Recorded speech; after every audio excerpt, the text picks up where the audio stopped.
Olá pessoal, tudo bem? Muitas pessoas estão me perguntando sobre a rede Zobel e o filtro Bushiroad, beleza? Então, vou dar uma explicação bem prática para vocês aqui, tá? Esse aqui é o símbolo do amplificador da potência dele e passa pelo indutor, que é considerado chamado de filtro de Bushiroad, e vai para o alto-falante. Antes do indutor você tem um circuito RC, né? Que é o capacitor. Isso aqui é invertido, tá, gente? O que acontece aqui é o seguinte: esse capacitor é calculado para quando chegar a alguma frequência alta, que é calculada a frequência que você quer fazer de corte, ela vai pegar a energia que está aqui e jogar para esse resistor. Então a função desse sistema aqui é fazer um casamento de impedância.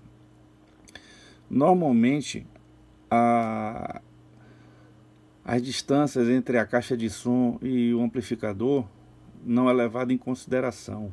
Isso aí às vezes prejudica para quem trabalha com qualidade de áudio, tá?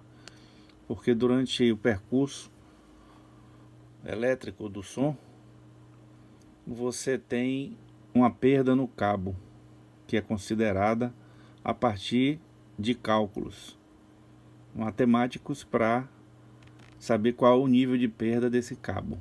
Perfeito? Para que você não coloque nenhum cabo fino demais e com a capacitância também sem informação, ou seja, você não sabe qual é a capacitância por metro daquele cabo. Então vários fatores tem que ser levado em consideração para o perfeito acoplamento aí da caixa de som com o amplificador, tá, gente? Então esse tipo de filtro aqui, tá? É um filtro que você vai passar uma frequência que você vai calcular. Então quando chega uma frequência alta aqui ou um harmônico alto, imediatamente é ceifado, vai para terra. Tem esse resistor aqui. Então esse resistor tem que ser calculado também. A fórmula é essa aqui, tá? É 1,256 vezes RE. RE é a impedância do alto-falante, tá? E depois você tem o capacitor, que ele é o indutor do alto-falante, o BR2. Ok, gente? É bem fácil. Para quem quer saber com cálculo de indutor, tá? Tem aqui essas formulazinhas. menos 8. Ok? É bem fácil. Mais fácil que mastigar água. Bom, o que eu quero passar para vocês é o seguinte: no sistema que é chamado, isso aqui é chamada de célula de Bushiroad, tá? Você tem uma impedância do alto-falante. A impedância do alto-falante ela muda com a frequência, correto? Então a impedância equivale mais ou menos a um indutor e um resistor interno aqui dentro. Então você tem aqui um resistor de 8 ohms, que quando tiver numa determinada frequência não vai ter 8 ohms, correto? Isso em cada frequência você vai ter um valor diferente da impedância do alto-falante, ok?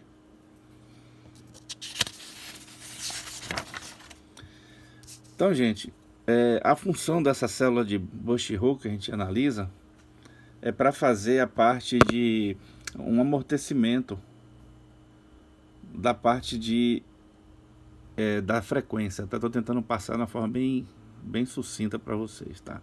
Então, vou dar um exemplo. Vem aqui um sinal elétrico alternado, passa pelo alto-falante. No alto-falante você tem o indutor e a resistência, não é isso? E tá ligado ao terra. Então o que acontece com a alta frequência que passa pelo indutor? Ela é bloqueada, não é isso? Então de certa forma o próprio alto-falante atenua altas frequências. Ok, gente? Então normalmente em tweeters, né, você coloca aqui um capacitor. Esse capacitor aqui, ele é calculado para quê? Para, se chegar uma frequência aqui alta, passa. Se chegar a uma frequência baixa, não passa, ok? É um circuito que é considerado a impedância do alto-falante. Então, gente, esse circuito aqui é importantíssimo para equilibrar o amplificador, tá certo? E o indutor de Bush-Hole, que vocês viram aqui, ele faz a parte do amortecimento, ou seja, quando o alto-falante se movimenta, ele gera uma força eletromotriz, que é desviada por o amplificador, correto? E isso aqui ocorre se você não tiver um casamento perfeito de impedância de entrada, ou se você não ligar os alto-falantes em fase, ou seja, toda vez que ele vai e volta, ele gera um campo magnético funcionando que retorna para o amplificador. Então, a depender desse indutor aqui, você vai verificar se o casamento de impedância está correto. Beleza, pessoal? Observe se quando você joga uma alta potência, porque circula uma corrente alta também aqui, a corrente ela é refletida. E observe que normalmente quando não está bem equilibrado, o indutor esquenta. Então, para cálculo desse indutor, você tem que usar parâmetros do limite dos amplificadores, ok? Aqui você faz o filtro de desvio de frequência de harmônicos, ou frequência alta, ou seja, o amplificador na entrada, a impedância de entrada permitiu que passasse determinada frequência. Aí você sintonizou esse filtro aqui, para quando chegar nessa frequência ele trazer o corte, correto? Então o que ele faz? O capacitor, ele tem uma propriedade, assim como o indutor, e ele desvia para essa resistência, ou seja, para você se ligasse esse capacitor direto no terra, o que ia acontecer? Ele ia detonar, ia explodir o capacitor, ele não ia suportar. Então a função desse resistor aqui, ó, é fazer o amortecimento da corrente, ou seja, ele transforma em efeito Joule, em calor. Então, o capacitor em determinada frequência, ele vira um curto-circuito. Entendeu, pessoal? Então esse é o motivo, ou seja, se chegou a frequência aqui com uma certa amplitude e essa frequência está sintonizada por esse capacitor aqui, ela desvia para o terra. É por isso que às vezes esse resistor aqui está queimado na placa. Outro efeito também é a oscilação. Então a oscilação em alta frequência castiga muito esse circuito. Então se o seu amplificador está oscilando, com certeza aqui, ó, você vai ter esse problema nesse circuito. Ok, pessoal? Então, aqueles que querem confeccionar o filtro de Bush-Hole, tem que tomar consciência em duas coisas. Primeiro, a potência do amplificador, para você calcular a espessura do fio que vai utilizar na bobina, para você calcular a bobina numa determinada impedância, 2 microhenries, 2.2, 1.8. Então você tem que saber calcular a impedância desse indutor, correto? E o que você precisa saber também aqui, que normalmente você coloca núcleo de ar. Então todo indutor ele tem um coeficiente baseado no que você está colocando entre as bobinas, ou seja, o entreferro. Se você botar aqui se for uma alta frequência, botar digamos assim, uma ferrita, bom, o que acontece? Você vai precisar de poucas espiras para atingir uma determinada impedância.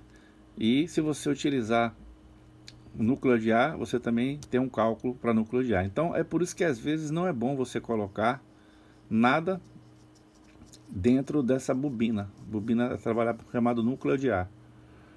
Ok, pessoal? Uma coisa simplesinha aqui que eu estou passando, que o pessoal está em dúvida.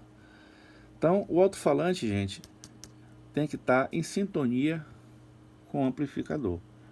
Então não adianta você chegar e querer mais potência, reduzindo a impedância do alto-falante, onde o efeito pode voltar contra o feiticeiro, ok? Então é por isso que muitos amplificadores queimam aí, tá? Do nada. Do nada não, né? Existe a força contra-eletromotriz que passa para cá e pode queimar realmente os transistores de saída do amplificador. Então a gente tem que ter bastante cuidado com isso. Beleza, pessoal? Então, para aqueles que vão calcular aí indutores aí para Filter Bust Hole e a rede Zobel, tomar cuidado, bastante cuidado com o que vocês estão fazendo, tá? Principalmente levar em consideração o tipo de caixa de sons que vocês estão utilizando. Beleza, pessoal? Então esse circuito aí funciona como um amortecedor mesmo. Equivale a um amortecedor de carro. Entendeu, pessoal? Forte abraço aí, pessoal. Um abraço.